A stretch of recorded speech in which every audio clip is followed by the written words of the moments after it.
శ్రీమాత్రే నమః. పెద్దలందరికీ నమస్కారం, చిన్నపిల్లలందరికీ ఆశీర్వచనం అండి. లోకా సంస్థ సుఖినో భవంతు, సర్వే జనా సుఖినో భవంతు. ఈరోజు మార్గశిర లక్ష్మీవారం 3వ వారం అండి. మార్గశిర మాసము పుష్యమాసము కలిసిందే ధనుర్మాసము. కొద్దిమందికి ఈ విషయం తెలుసు, ఇప్పుడున్న ట్రెండ్ వారికి అయితే సరిగా తెలియకపోవచ్చు. అయితే ఈరోజు మార్గశిర మాసం 3వ లక్ష్మీవారం నాడు నేను నెలగంట పెట్టుకున్నానన్నమాట. అయితే అంతకుముందు 3 రోజుల ముందు సోమవారం నాడే నెలగంట పెట్టేశారు. కానీ మా పెద్దలు కొంచెం మంచి రోజు చూసి పెడతారు కాబట్టి ఆ రోజు నేను పెట్టుకున్నాను అన్నమాట అండి. అయితే ఈరోజు ఉదయాన్నే లెగిసి ఇంటిని శుభ్రం చేసుకొని ముగ్గులన్నీ పెట్టుకొని గోప్రదక్షిణ చేసుకొని తర్వాత నేను ఇంటిలో కొన్ని పనులు చేసుకున్నానన్నమాట అండి. నా కుటుంబం కోసం వాళ్ళు ఆరోగ్యంగా ఉండడానికి నేను ఎలాంటి వంటలు అయితే చేస్తానో మీకు ఈ వీడియోలో చూపించబోతున్నాను. ఆసక్తి కలిగిన వారు ఈ వీడియోని చూడండి, లేని వారు స్కిప్ చేసేయండి. ఆరోగ్యమే మహద్భాగ్యం కాబట్టి ఆరోగ్యంగా ఉండడానికి మనం తినే ఆహారమే దోహదం చేస్తుంది. కాబట్టి ఇప్పుడున్న ట్రెండ్లో తినే ఆహారం వల్ల చాలా స్లో పాయిజన్ వస్తుంది. కాబట్టి నేను ఆరోగ్యం విషయంలో చాలా మార్పులు చేసుకున్నానండి. నేను డాక్టర్ విఆర్కే గారి ఫాలోవర్ని. నేను కొబ్బరి నూనెతో నేను వంటలు చేసుకుంటానన్నమాట. ప్రతిరోజు కూడా మా గార్డెన్లో పండినటువంటి కాయగూరతో కానీ ఆకుకూరతో కానీ వంటకం నేను చేసుకుంటూ ఉంటానండి. ఈరోజు మార్గశిర లక్ష్మీవారం కాబట్టి నేనైతే ముద్దపప్పు చారు పెట్టుకున్నాను అన్నమాట. చారుని పోషక విలువలు ఉండే రకంగా ఎలా కాసానో ఈ వీడియో చెప్పబోతున్నానండి. మా గార్డెన్లో పండినటువంటి పనగంటి కూరతో చారు కాస్తున్నానండి. అయితే వీడియో తీసాను అని అనుకున్నాను, కానీ తీయలేనట్టుంది. అందుకే మీకు వాయిస్ రూపంలో చెప్పేస్తున్నాను. పనగంటి కూరను తెచ్చుకున్న తర్వాత దాన్ని రాతితో కొద్దిగా మెదిపాను అన్నమాట అండి. నెమ్మదిగా దెబ్బలు వేశాను. వేసిన తర్వాత పొయ్యి మీద నీళ్లు పెట్టి ఆ నీటిలో ఈ పనగంటి కూరను వేసి మరిగించుకున్నాను అనమాట. అలా మరిగించినప్పుడు ఉల్లిపాయ, అల్లం, వెల్లుల్లి, పచ్చిమిర్చి ఈ మూడింటిని వేసి నేను మరిగించుకున్నానండి. చారు పెట్టినప్పుడు నేనైతే కారం వేయను అన్నమాట. అయితే అలా మరిగిన చారుని వడబోసుకోవాలి. వడబోసుకుంటే ఈ పనగంటి కూరలో ఉన్నటువంటి పోషకాలన్నీ ఆ నీటిలో దిగుతాయన్నమాట అండి. ఆ నీటితోనే ఇప్పుడు నేను చారు తాలింపు వేసుకుంటామన్నమాట.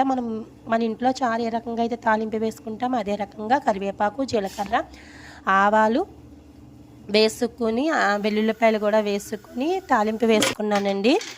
అయితే దాంతోపాటు ఈరోజు నేను మా ఇంట్లో ఉన్నటువంటి కొబ్బరికాయలతో నేను బెల్లం వేసి కొబ్బరిఉండలు చేస్తాను.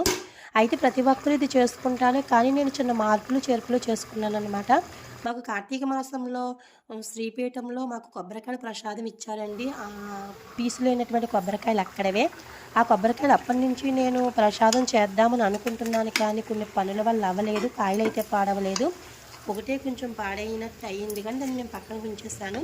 అయితే నేను దేవుడి కాడ కొట్టినటువంటి కొబ్బరికాయలు ఇవి అవి ఒక 4-5 కొబ్బరికాయలు ఉంటాయి. అన్నీ నేను ముందు ముక్కలుగా కోసుకుని తర్వాత మిక్సీ పట్టేసుకున్నానండి. పట్టుకున్న తర్వాత దాన్ని నేను ఈరోజు దాన్ని తయారు చేయబోతున్నాను అన్నమాట. కొబ్బరిఉండలు తయారు చేయడానికి నేను ముందుగా బెల్లాన్ని రెడీ చేసుకున్నానండి. నేను వేసినటువంటి బెల్లం వచ్చేసి పాత బెల్లము. ఇది ప్రతి ఒక్క అమ్మలకి తెలుసు, బాలింతరాలుగా ఉన్నప్పుడు ఈ పాత బెల్లాన్ని పెడతారండి, ఆరోగ్యానికి మంచిది అనేసి. అయితే బూరుగుపూడి బెల్లం కూడా వాడేవాళ్ళం, కానీ అందులో కూడా కలర్ వచ్చేస్తుందని నేను అందుకే మొత్తానికి ఆ బెల్లాన్ని కూడా వాడడం మానేశాను. అయితే ఇప్పుడు పాత బెల్లాన్ని వాడుతున్నాను అన్నమాట. ఇది నల్లగా ఉంటుంది. మీరు చాలామంది దీన్నే తాటి బెల్లం అని అమ్మేస్తున్నారు, చాలామంది తెలియక కొనుక్కుంటున్నారండి. ఇది వచ్చేసి పాత బెల్లము అంటారనమాట. దీని రేట్ వచ్చేసి 80 రూపాయలండి. మాకు పెద్ద మార్కెట్లో తెచ్చుకున్నాము. ఈ బెల్లంతో నేను ఈరోజు కొబ్బరిఉండలు చేస్తున్నాను అన్నమాట. ఈ కొబ్బరిఉండలు చేసేటప్పుడు నేను కొబ్బరి కోరుకున్నాను కదా, ఆ కోరుకున్న దానికి ఒక 1/2 లీటర్ నీళ్ళు దాకా పోసానండి. మీకు అయితే 1 గ్లాసే చూపించాను, పైబడి 1/2 లీటర్ దాకా పోసాను. బాగా ఉడికిన తర్వాత ఈ బెల్లాన్ని చిన్న చిన్న ముక్కలుగా కొట్టుకున్నాను అన్నమాట. ఈ బెల్లం చాలా గట్టిగా ఉంటుంది. మన ఇంటిలో కొన్నా కూడా గబాలు నీరు రాదండి, అసలు చాలా బాగుంటుంది. బెల్లం వాడే విషయంలో ఈ బెల్లాన్ని వాడితే బాగుంటుంది అన్నమాట. చిన్నప్పుడు చాలామంది పిల్లలు తెలియక దాన్ని బాగా నల్లగా ఉంటుంది చిరాకు పట్టట్టు చూసేవారు.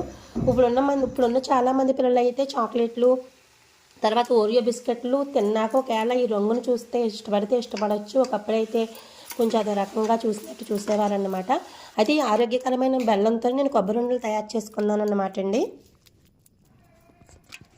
కొబ్బరుండలు తయారు చేసుకున్నప్పుడు మనం ఎంత బెల్లం వేసినా తిన్న తర్వాత కొంచెం తక్కువగా ఉందా అనిపిస్తుందండి రుచి విషయంలో. అందుకే నేను ఉప్పు వేస్తానన్నమాట.